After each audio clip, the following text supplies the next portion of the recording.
Hello, what's on your move, Madman, and I'm back.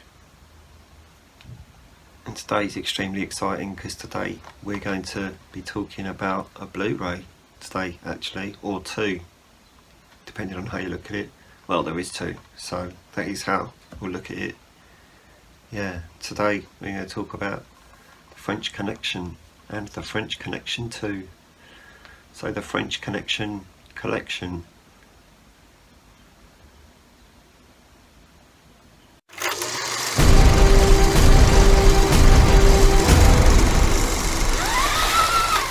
Now, it's an extremely cool story for you. I didn't see these films at all until I think March this year. I just had a boring night and had a look around on Disney Plus, and they were both on there, so I was like, do you know what, it's time.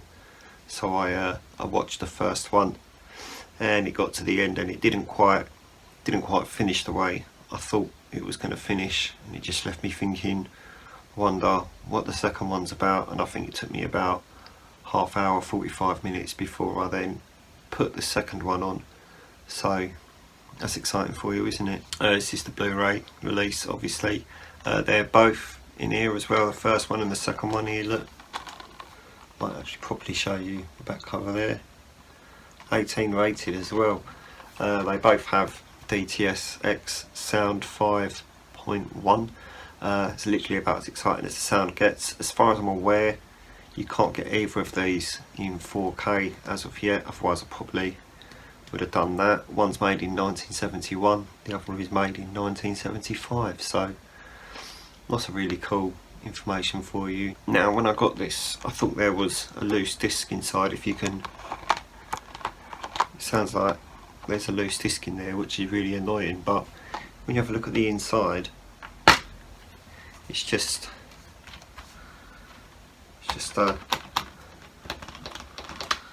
loose thing. I don't know if it's meant to be like that, but you've got a nice blue Blu-ray there of the first one with a disc of special features, and then you got the second one there as well. Very exciting films these. I liked them a hell of a lot more than I thought I was going to. There's some really decent car chases in the first one. When I say car chases, there's a chase scene with a car chasing a train, not on the track, he's underneath, like the train's tracks above him and he's driving. You know, if you've seen it, if you haven't seen it, you'll know what I mean when you watch it. Yeah, so drug lords in France and police trying to catch them is basically what this is about. Well, the second one's set in France, the first one is more set in the US, but there's like French people in it, you know, hence the title. Not that there's anything wrong with that, but it's alright. I really liked both of these. As I said, probably would have gone as far as to say I thought the second one was better than the first one. They both conclude very quickly, like it gets to the end of the first one and you're just like, oh, is that the end? And kind of the same with the second one as well. When it gets to the end, you're just a bit like, oh, that was a quick ending. There's anything wrong with that. They don't have to spend 45 minutes wrapping it up like at the end of Return of the King. So in a way, it's quite nice to have a short, abrupt ending, just so you're aware, because I had to do a little bit of research because I was a bit confused. But throughout the second film, watch it on Disney Plus or on the Blu-ray, the French-speaking people don't have subtitles because Gene Hackman's character isn't French and doesn't understand French, so they were trying to make it so that the audience didn't understand what they were saying either. So if you're watching the second one on Disney Plus, or if you're watching the second one on Blu-ray and you think, why is the subtitles not working for the French, it's because they're actually not supposed to be there. Yeah, you're meant to be just as confused as he is. So I thought that was quite an interesting way to do that. I mean, I don't understand any French anyway. Maybe you could watch it with someone French and they can tell you what they're saying, but obviously if it was that important they would have told you. But yeah, just thought I'd share that with you as well. Yeah, nice little 70s action films, police capers. It's really funny watching the police like following people through the street at night, hiding behind walls and stuff like that, even though they're really obviously just stood out in plain sight, literally like the worst stalkers ever. But yeah, it's one of the things I found quite amusing about it. And yeah, they're good little action films as well. They're not action packed like John Wick or The Raid, but they're still, you know, they're pretty action packed for something from the 70s. So that's pretty good. A very deemable 18 rating as well. I'll tell you that, especially the second one.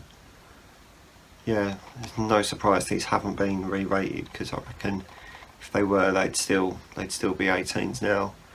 So, but yeah, they're really good stuff. Obviously, if either of them or both of them come out in 4K, I'll get them and compare them to that Blu-ray. But they're not at the moment, so I can't do that. They're not even in 4K on Disney Plus either. They're just in HD on there as well. But still, decent sound for films that are quite old as well. So it's a good takeaway from it. Blu-ray picture looks pretty good too. So it's 2 thumbs up there, and they're good films as well, with good acting and good directors too. So it's all pretty good, isn't it? Not got around to editing this podcast yet, but hopefully that will be along the way at some point next week. See how we go. I just don't have a lot of time at the moment. Midsummer's in the IMAX this week, so I'm going to be spending a lot of time in the IMAX watching that as many times as I can. So we'll see how we go. Like I say, definitely see how we go.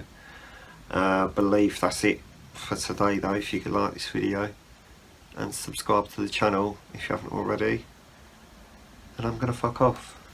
Okay, goodbye.